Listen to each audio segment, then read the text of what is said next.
na ngayong may alitan sa pagitan ng Malacanang at ang Korte Suprema.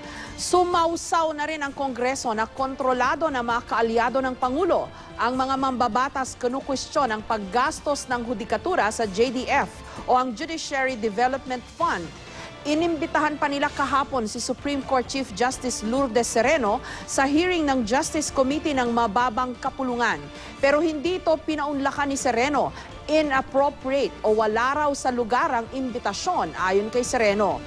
Babala pa ni Congressman Rodolfo Fariñas, Vice Chairman ng House Committee on Justice, pwede raw ma-impeach si Sereno dahil sa JDF. Giyera patani kung magkataon. Mainam para sa isang demokrasya kung independent sa isa't isa ang tatlong branches o sangay ng ating gobyerno, ang executive, legislative at judiciary. Nang sa gayon, pwede nilang kontrahin ang isa't isa at magsilbing check and balance, panlaban sa abuso, kalabisan at mga anomalya para higit na mapangalagaan ang kapakanan ng taong bayan. Gayunpaman, posibleng lumala ang away at magkaroon ito ng negatibong epekto sa bayan. Imbes na tayo'y umusad, baka tayo madiscourage.